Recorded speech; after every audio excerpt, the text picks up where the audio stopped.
this episode, we are talking about beauty and following your dreams at any age. And I am a big fan. Let me tell you, I'm a big fan of today's guest. Joyce Piper is the face yoga coach, and she's a pro-aging facialist who is highly trained in an incredible technique called neo lifting.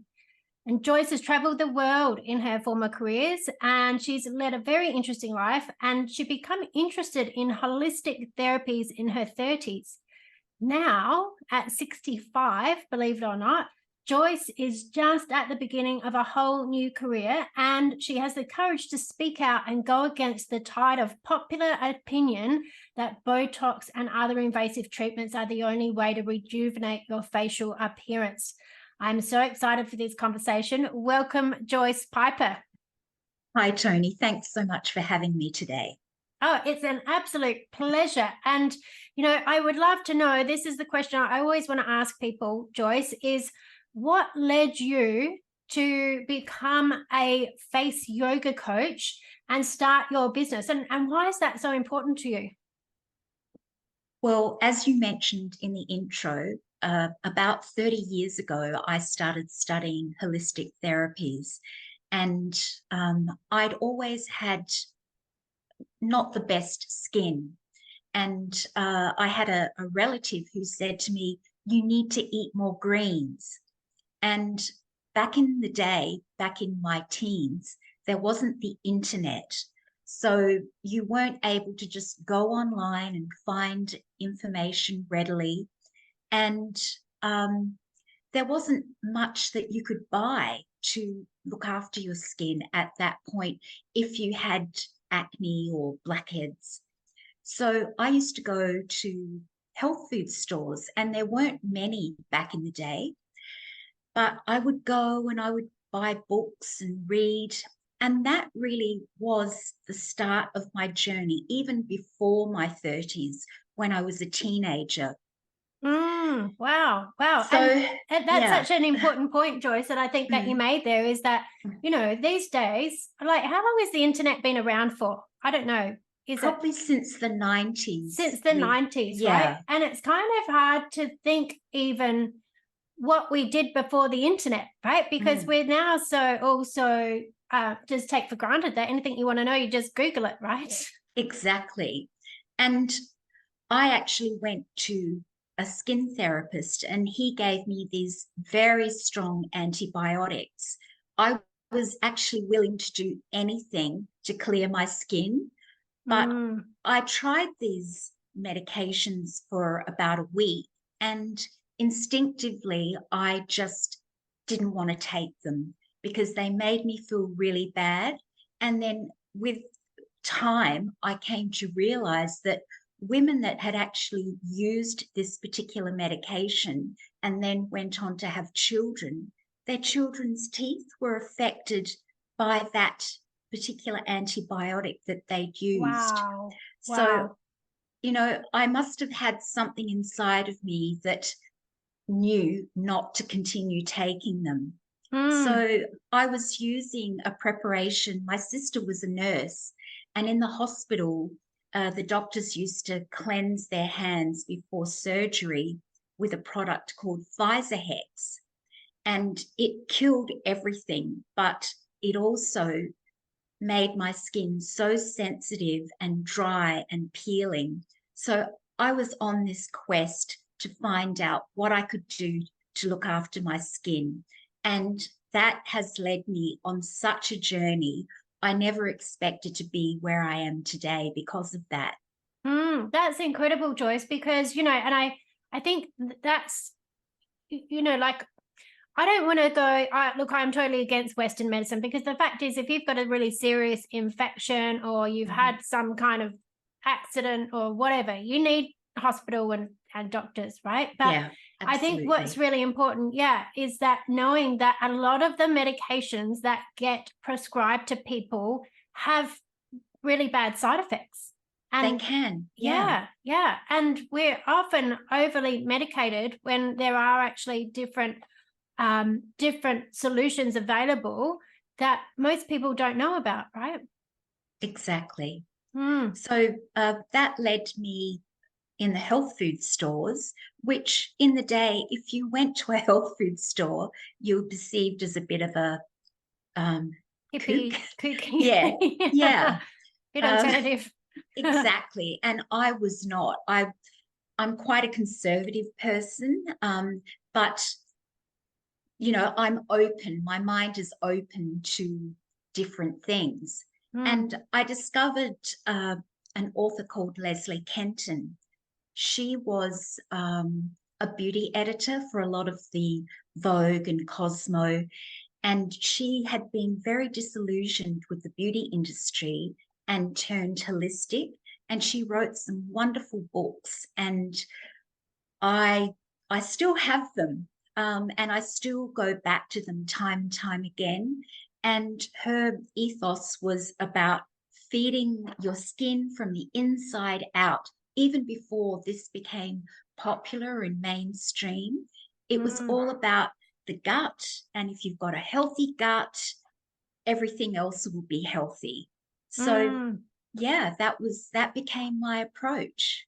Yeah, I think there's so much more awareness about that now, isn't there? That like Yes. gut health is critically important for our whole body, really, Yeah. and our mind, because it even even from like anxiety and stuff like that can be linked very much to gut health, let alone skin and everything else.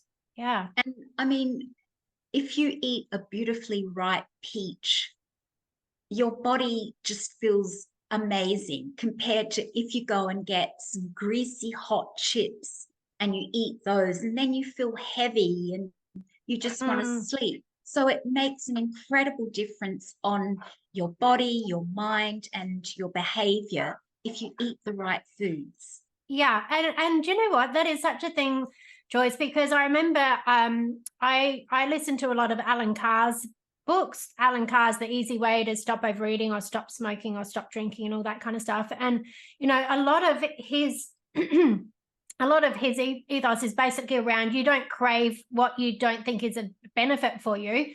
But I remember him talking about, if you get, like you said, like a really beautiful ripe peach and you cut it open and you look at it and you smell it and you feel it, like it's very like appealing, right? It But if is. you get like I don't know, a cheeseburger or something from McDonald's and you hold it and you really look at it and you pull it open and you smell it, like it's rubbish. Like your body knows, right? Yeah. It's only when we mindlessly just shove stuff that we don't pay attention to that, I think. Yes, I agree completely, Tony. Mm, And the journey kind of went on. I went on to become a fitness instructor mm, and a massage therapist, aromatherapist, and reflexology.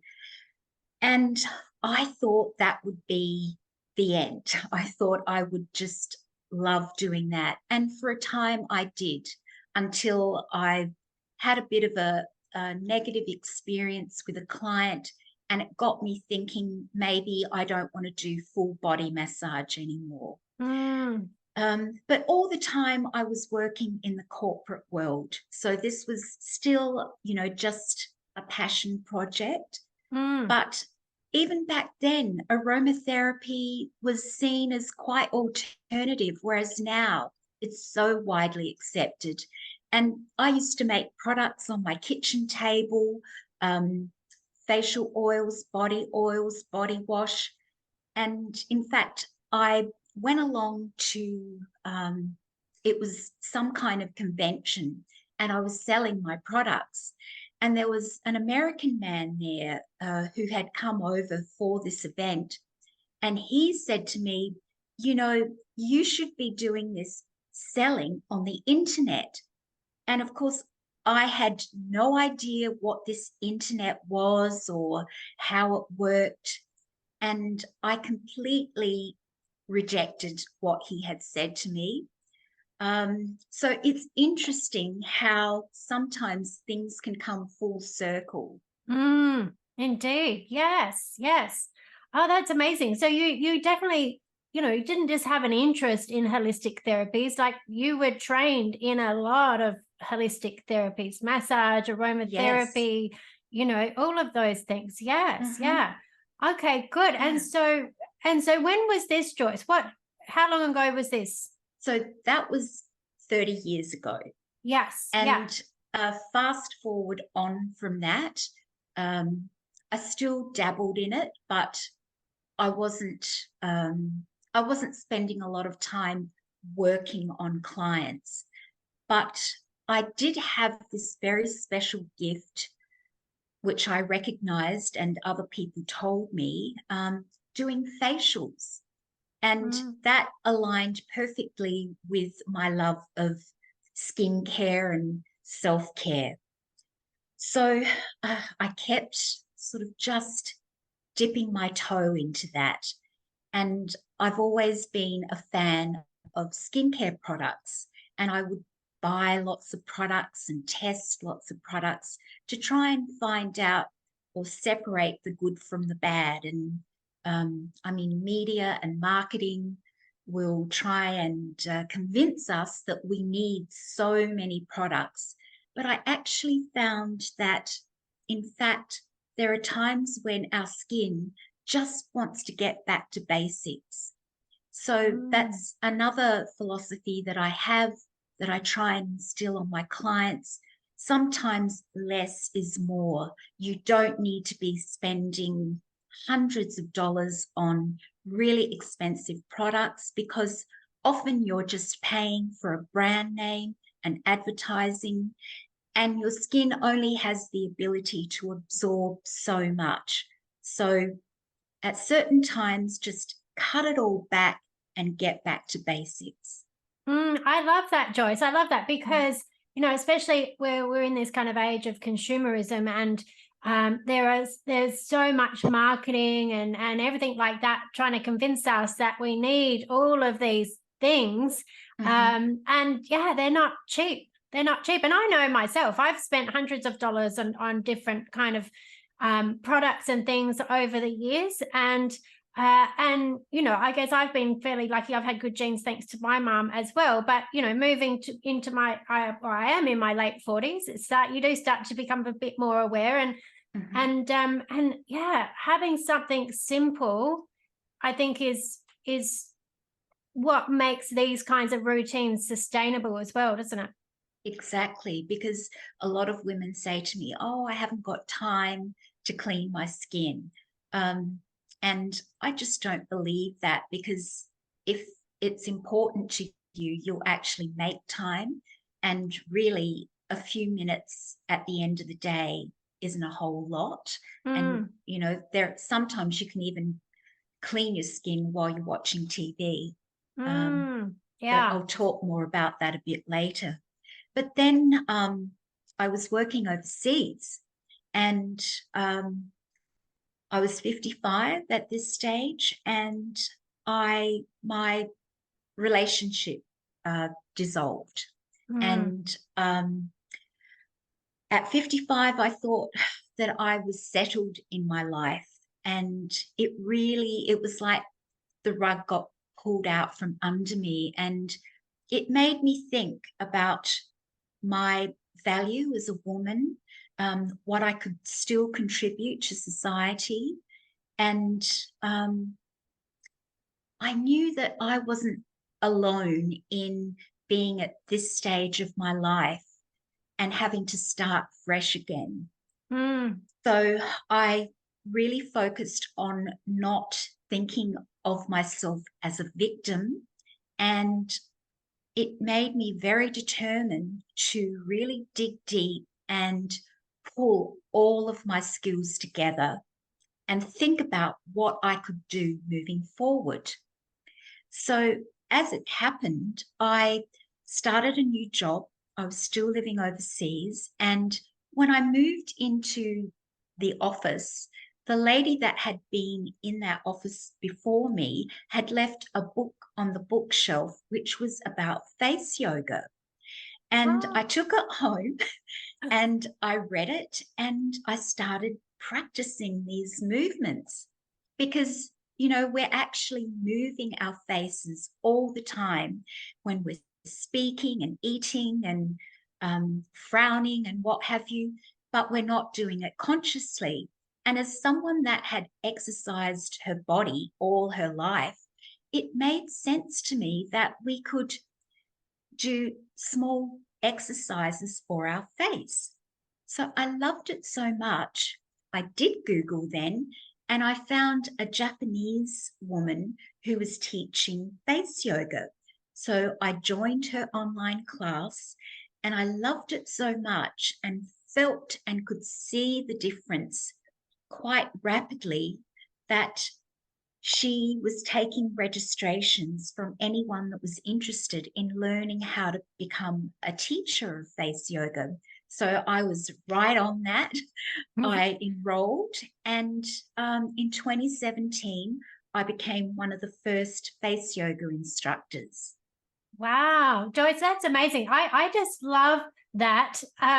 You know, like I talk a lot about this to people is being open. Like we can get so caught up in the how things have to happen, but it's just being open. And you just happen to move into an office, and you know that job might not have been going to be the career or whatever that you're going to do forever, but you were just taking the steps and open, and there you move into a new office, and there's a book that would change the trajectory of your Yeah, future. Like, it's amazing, isn't it? yes, I love that. And I really do.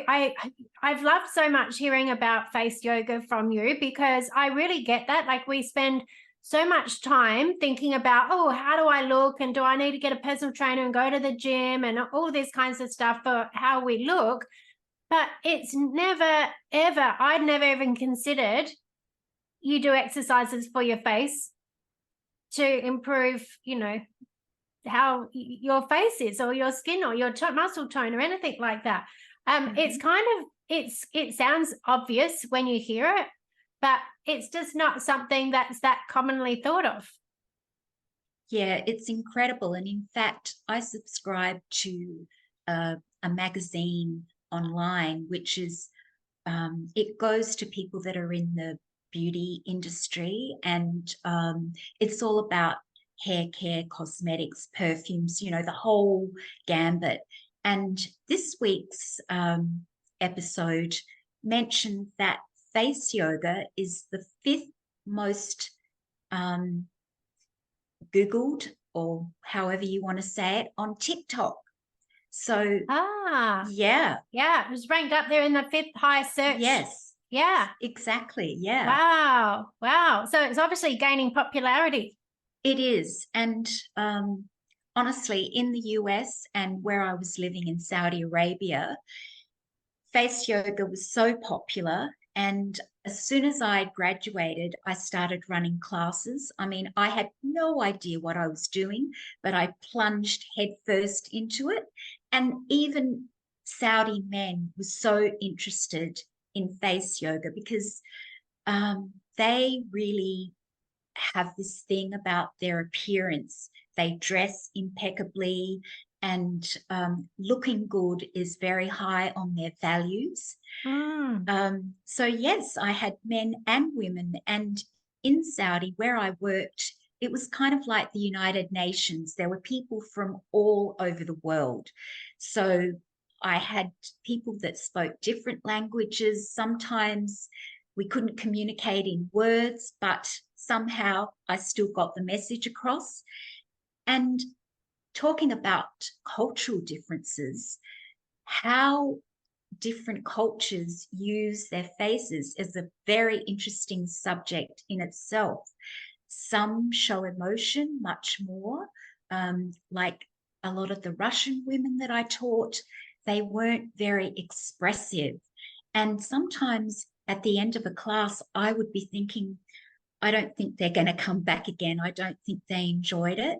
And that was so far from the truth. I had one woman that came back to me, and she said, you know, I went home and I cried with happiness, because I haven't felt this good in the longest time. And I was quite shocked and surprised at that kind of reaction. Wow, wow, that's incredible, Joyce. And that's something I haven't considered before either about, Hmm. well, I have, but in a different aspect, because I know in Hmm. NLP we talk about, when we talk about eye patterns and how people use their eyes according Hmm. to what they're thinking, that some people have a look to talk rule and some people have a don't look to talk rule, and that can be Hmm. cultural sort of based. But for the people, this question just popped into my mind. For the people like that use their face differently, or they're more expressive or less expressive, do you see different structural things happen with their face? Yes. For example, and this is a generalization, Mm, but the Asian culture, they don't have a lot of lines on their face. Their skin is quite smooth. What they might have is more with time, their faces might droop more, but that's going to happen anyway because of gravity. mm, But yeah, how our face ages is also very dependent on bone structure. okay, so it could be bone structure and like also environment, I guess. Yes, Yep. environment, genetics, 25%. The rest is your lifestyle, like diet, sleep, if you're on medication, the state of your health. And one very overlooked thing, Tony, that you'll be able to relate to, the mind and your thoughts. Mm, And because I'd studied NLP, this was something that I really wanted to incorporate into my teachings because there are women that will look in the mirror or not want to look in the mirror. And those that do might automatically focus on what they perceive as being a fault or something they don't like. And I really try to discourage that kind of thinking and use their mirror as a tool and focus on what they do love about themselves and be aware of the thoughts that you're repetitively saying in your mind about how you look. mm. Because we can convince ourselves of so many things. So use the mind in a very positive way and focus on the outcome you really do want. Yeah, I love that, Joyce. And it's so true. In fact, when I run NLP practitioner training, I often get people to take a photo of themselves on the first day and then a photo Mhm. of themselves on the last day. Yeah, And you can see the difference because when people release, and you know this, when people release negative emotions, so old emotional baggage and limiting beliefs and all that kind of stuff from their past, it their muscle structure changes because we hold all of this stuff holographically throughout our body, right? And it's in our yeah. muscle tone and all those kinds of things. And we know that, right? Because it's like if you get stressed, you feel your muscles all kind of scrunching up. Mhm. But yeah, it happens in your face as well. So if you're holding on to a whole lot of old mental and emotional stuff, it's in your muscle tone, it's in your skin, it's in your face. It is, Mm. Tony. And I always say our issues are in our tissues. And Yes. it might be trauma from long ago that has never been released. And I believe the mind is in every cell of the body, not just up here in the Mm. brain. Yeah, Um, absolutely it and is. Deepak yeah, Chopra talked about that in the 1986 book he wrote, Quantum Healing. mhm.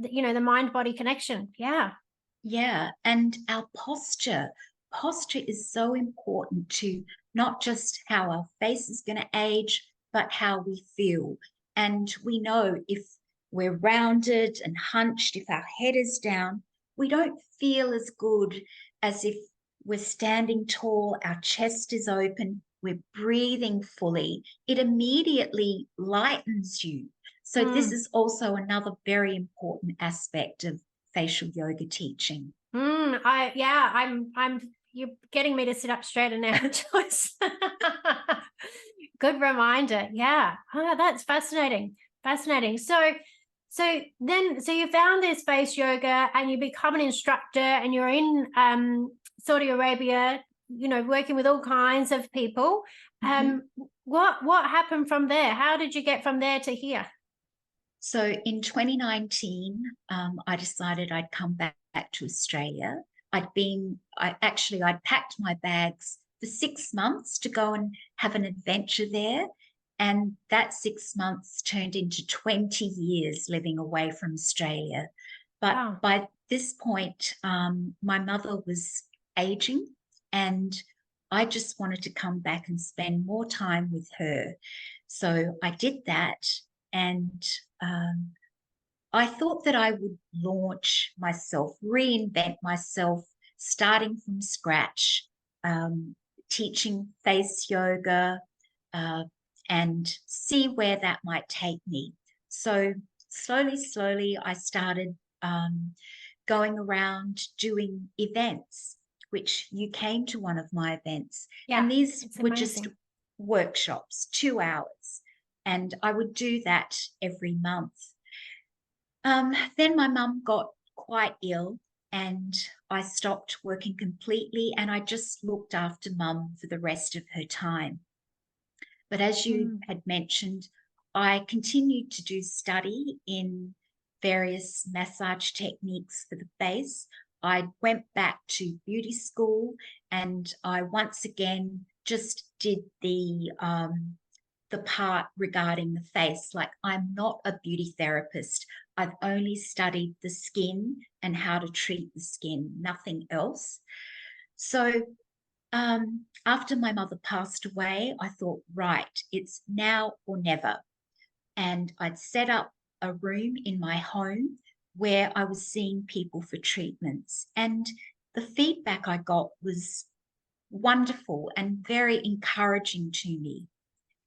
And I have worked with a coach off and on, and always had it in my mind that, yes, this is what I want to do.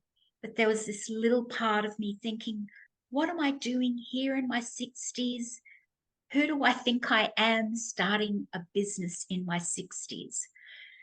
But I just had this feeling inside of me that all this stuff that I had done, I couldn't just let it lay dormant, because I knew that I would feel so disappointed in myself if I didn't do something with it and offer my services to women, because I just knew how good it made them feel. So it was only this year, Tony, that I had the courage to move out of my home into a commercial space. And now I have my own little studio in a wellness hub where I'm seeing clients daily, giving them beautiful facial treatments. I love that, Joyce. I love that so much. And I'm really passionate about this myself. Like I said, I'm in my late 40s, so I'm 48. And I started my business. I probably did my big change and started my business when I was around 40. But I work a lot with women in that sort of 45 to 65 and even beyond type age group. And what I'm really passionate about is exactly what you've said. Like, when you come to this stage of your life, whether it's in your 40s, your 50s, your 60s, or even your 70s, 80s, wherever. I know a naturopath who's still running her own clinic who's 70 or over 70 now. That you have so much wisdom, experience, knowledge. Like, there's so much there to give. I think we really need to change this narrative about, and it is changing, about that there's an age where you're no longer relevant, or there's an age where you're past it. No, it's just not true. I think in my experience, the most like happy, healthiest, like people who are moving into their 60s, 70s, and 80s and beyond are those who continue to contribute, right? And, Tony Robbins even talks about this, that, there's the 6 human needs, where we've got, need for certainty, a need for variety, a need for love and connection, a need for significance, but we also have a need for growth and contribution.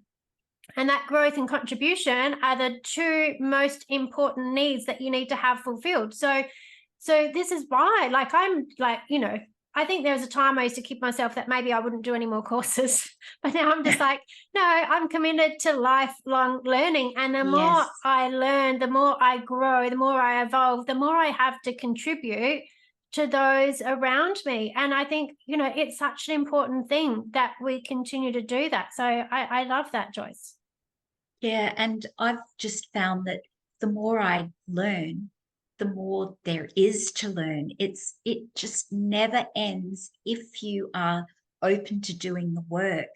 And not only are you learning new skills but you're actually it's teaches you about yourself. And I think Mm. it really brings a certain level of confidence as well, that you're continuing to grow as an individual, and it can show you different things about yourself that you perhaps weren't aware of.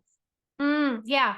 Yeah. And like, I think I strongly believe, especially business, like, in my mind, business is just part of your spiritual growth and evolution, because, like, business can really challenge you in a lot of ways, especially when you're a solopreneur or you're providing some kind of a service or coaching or something like that.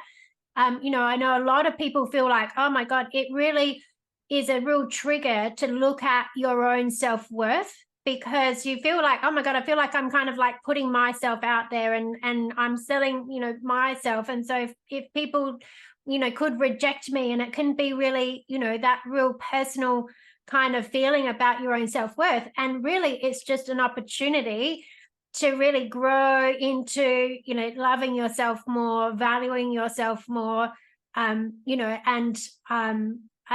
being of greater service. Yes, and everything that you just said, I experienced. And to some degree, I still every now and again have those challenging thoughts. Yeah. But honestly, I'm I'm so happy. I've really found a deeper level of happiness in my life that I didn't think I would get from work, Yeah. because I don't actually, to me, it's not work. I get up every morning and I'm so excited about who I'm going to be with during the day, and what I can give them. And they give me back so much, because when I'm treating a client, it's not about just what I'm giving them. I work with them energetically. So we are working together. It's very much them and me.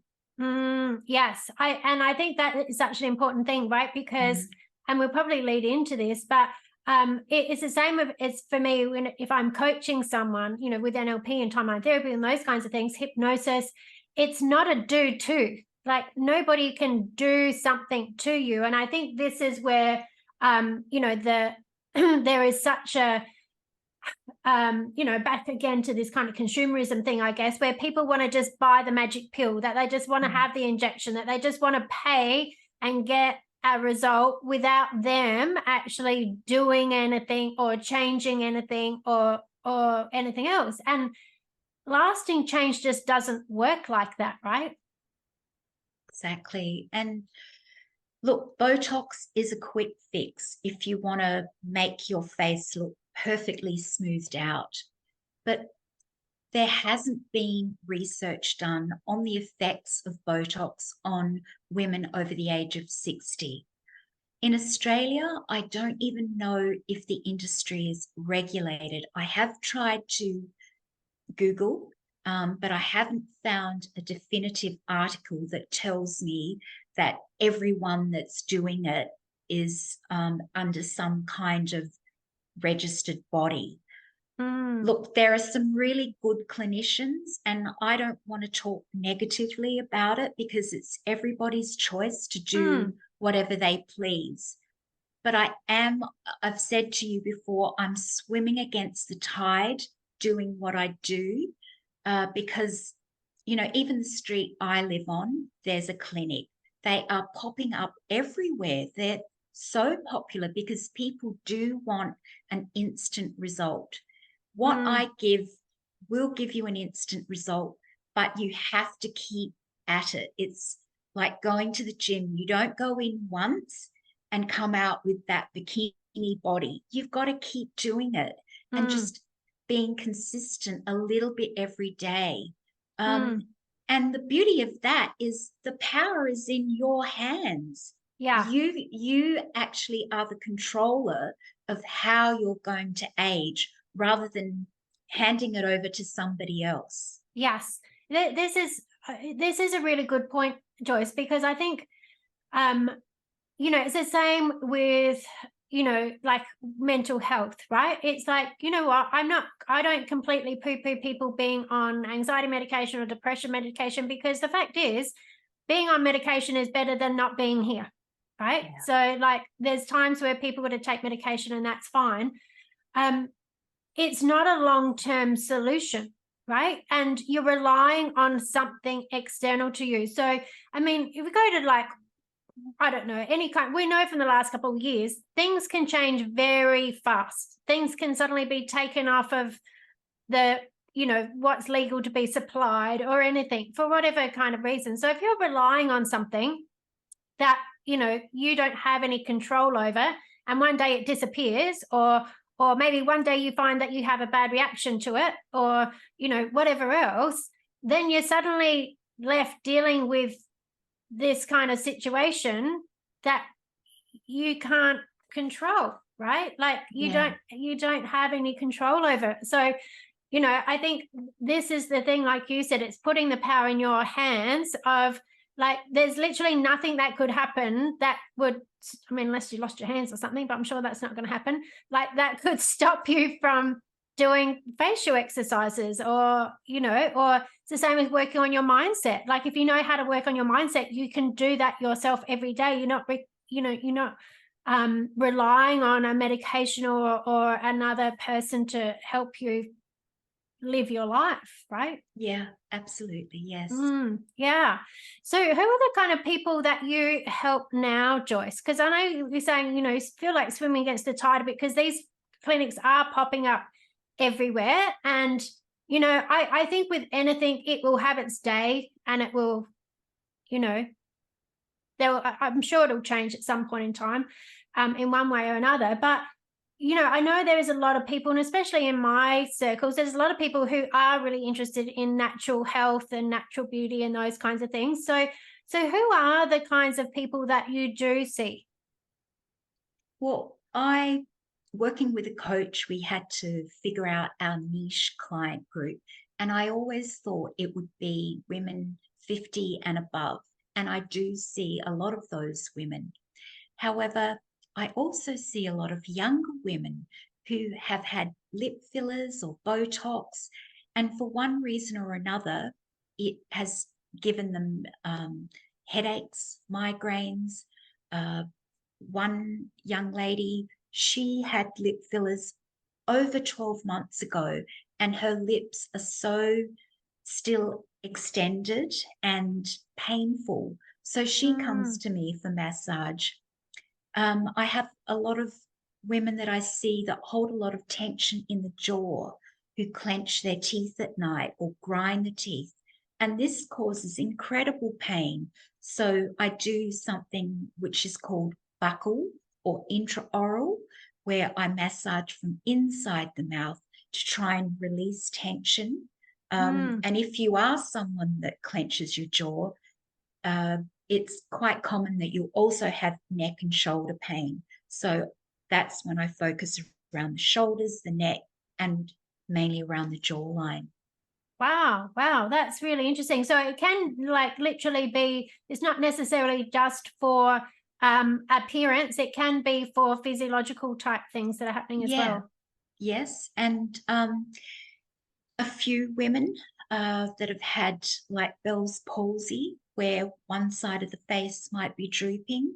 I work with those women doing treatments using cups and also showing them facial exercises to try and build the strength back up in that side of the face and get the face more symmetrical. Wow. Wow, that's really interesting, Joyce, because yeah, you don't think about these kinds of things. And it literally does just happen sometimes, doesn't it? That people It just does. suddenly have something happen and Hmm. yeah, then part of their face changes. So I'm sure that would be a huge relief for people to know that there's actually something they can do about that. Yeah, there is. Yeah, fabulous. Oh, great. So, Joyce, what do you think, for you is your favorite tool or your favorite sort of thing that you do when you're helping people? My favorite thing that I do when I'm helping people, I guess what I love the most is at the end of a treatment, I'll say, "Oh, I feel so amazing."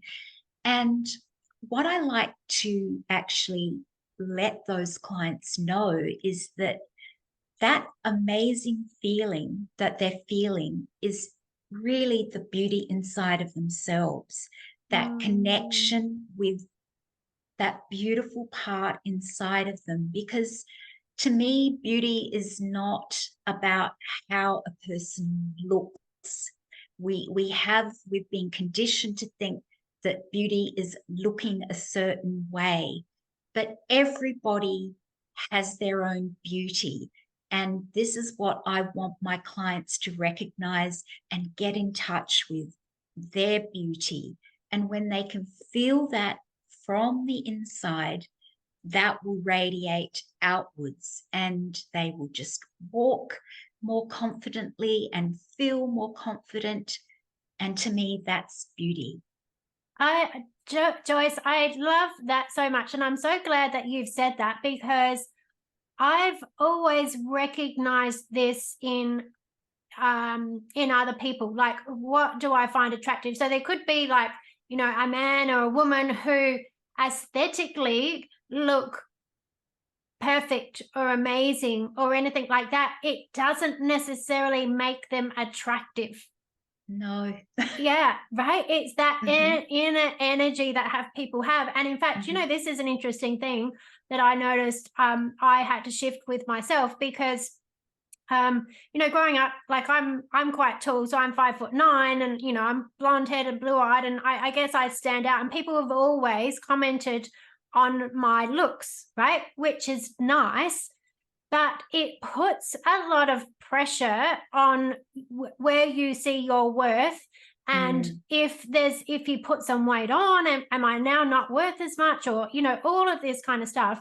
And I really had to shift that for myself and go, you know what, like, looking good and feeling good's nice, but people are attracted to my energy.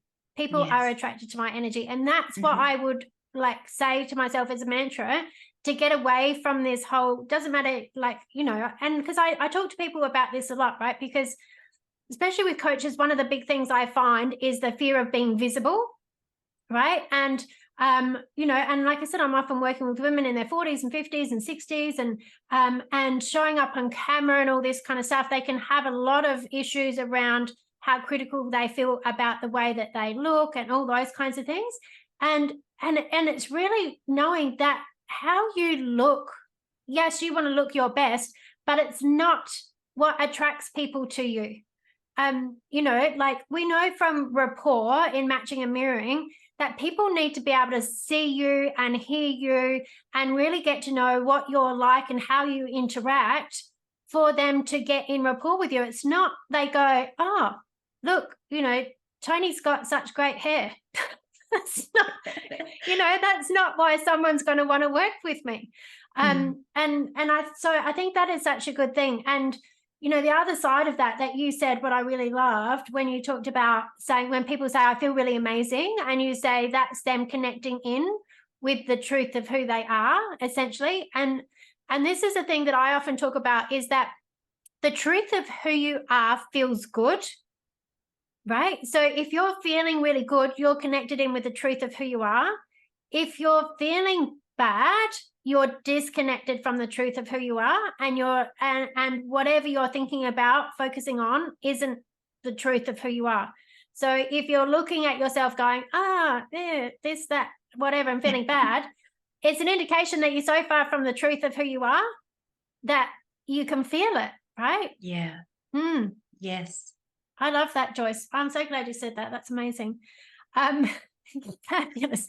So, Joyce, I would love to know, like we've spoken a little bit about, your journey and those kinds of things, which has been amazing. But, what would you say? I mean, just briefly, what do you think has been some of the most challenging things for you in being having your own business? Definitely the mindset, Tony. Um, Mm, it requires a very different mindset and a lot of self-belief. You've got to be really courageous. mm, And, at times I've doubted myself and my ability, but I've got to put the brakes on that. And working with a coach, a mindset coach such as yourself, has helped me. Oh, I can't even quantify. I don't think I would be as far ahead as I am if I wasn't working with a mindset coach. yeah, it's so true, Joyce. And I think, like myself, I am a mindset coach. I'm a trainer. Mm, I teach people how to mm-hmm, coach, right? But there's times where I've had doubts myself, mm-hmm, and like, especially I know, like I remember even last year, I was quite sick. I think it was last year. I was quite sick for a mm-hmm. couple of weeks. And I remember sitting on the couch going, maybe I don't even know what I'm doing. Maybe I should just go back and get a job, right? Like, it's absolute rubbish. Yeah, But because, if you're, and this is why you've got to understand how the mind body works, right? Because if you're not feeling well and there's something going on with you physiologically, your mood will be lower and then your thoughts will match it can blow everything out of proportion. So, yeah, I think that's a really important thing, Joyce. It's like that knowing, you've got to keep working on your mindset and not letting a setback, you know, not letting you make that mean that, oh, this means I shouldn't be doing it. It's like, yeah, no, it's just a challenge, right? it is, and it's not the truth. And Yeah. I think it's maybe a little bit of fear. And like you say, when you're not feeling your best, you've really got to work on those thoughts. Yeah. And understand is like, okay, what's Yeah, going on with me? Am I not yeah. well at the moment? Okay, that's Mm-hmm. probably an indicator. Mm. Have I been eating properly? Have I been sleeping properly? Have I drank enough water? What have I been focusing on? All of those things is like where we've got to go before we make meaning out of what's going on as a negative, I guess. Yeah. That's right. And I love what you said, Tony. Drinking water, sleeping right, eating right. We can all do those things. It's a very easy choice to make. And it's so critical. Yeah. Yeah. Oh, fabulous. So, Joyce, I guess, if we were to summarize what we've been speaking about today, what do you think is something that you would really love people to know about, working, learning face yoga or working with a facialist like yourself that could really help them, make a life-changing decision? Well, what I would love any listener to know is that looking after yourself and self care is not selfish. Um, Mm, and it's that old adage of make sure you put the protective face mask on yourself first before mm, you look after others. But if you think about it, we get our car serviced regularly. We're always doing maintenance on our house.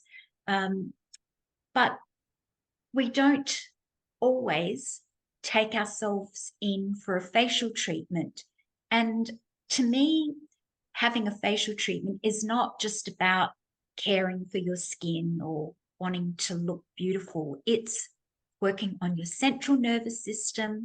As I mentioned, the issues are in the tissues. And when we're massaging and doing face yoga or various techniques, we're moving stuck energy and we can release that stuck energy, which immediately makes you feel better. You've got to drink a lot of water after, because you've got to rid the body of that stuff, that negative emotion or trapped emotion. So don't think of face yoga or facial treatments or any of these techniques as just a superficial beauty type treatment. It goes so much deeper than that. It really does. Yeah, that is so good, Joyce. And I think it is. It's that self-love and self-care, and it really makes a difference, because I know, like, some of the stuff you do, it shifts like lymphatic fluid and all kinds of things, doesn't it? Which is really important for like the health of your body, and releasing toxins and all kinds of things. That's right, Tony. And we've got to start thinking about our head and our body as one complete circuit. So, for example, when you're massaging your scalp, and I'm a big believer in scalp massage, it will work on your whole body to release tension. And it's also releasing it's draining lymph as well. So lymphatic drainage is a very important part of wellness and well-being. Yeah. Wow. Joyce Piper, I feel like I just learn more and more every time I speak with you. I'm so grateful that you've been on this episode, and I'm sure everyone's going to love listening to this. The one question I'd love to ask you before we do wrap this up is, I know, like, being in business, and I work with, a lot of women in business, and sometimes it can be like business seems to kind of take over your life because you're so passionate about what you do. I know I'm speaking for myself, but I think it is really important that we still have those things that we do for fun. So when you're not in your business and helping people, what do you do for fun, Joyce? Well, I share my house with 2 Pomeranians, and I absolutely adore them. I never had children, so they are my babies, and I spend as much time with them as I can. But I love gardening, and I love being outdoors, moving my body. I have done a lot of scuba diving in my life. It's a real passion, but I haven't done very much since I've been back in Adelaide, I must admit. Oh, and you do live near the beach as well, which I think do. is fantastic. And I've seen your little puppies. They're so very, very cute. I love that. Fabulous.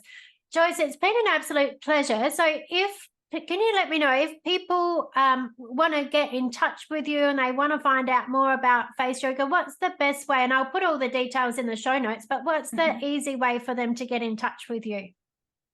They can call me or go to my website, thefaceyogacoach.com, and they'll find all the details about how they can make contact with me. They can have a complimentary call if they just want to explore what I do and how I might be able to help them. I'd love to speak to anybody that's interested. Amazing. So they can find you at www.thefaceyogacoach.com. That's right. Yes. Yeah, fabulous. And is that your socials? Are you the face yoga coach as well, I think? I am on Instagram and Facebook. Yeah, fabulous. So definitely go and check out Joyce's stuff, and she runs amazing workshops. And she's definitely got me convert. I'm using a gua sha tool now. And there's definitely more that I want to learn and apply. So Joyce Piper, thank you so much. It's been an absolute pleasure. You're always a delight and a fascinating person. And I really appreciate all that you've shared with us today. Oh, thank you, Tony. It's been lovely to chat with you. Fabulous.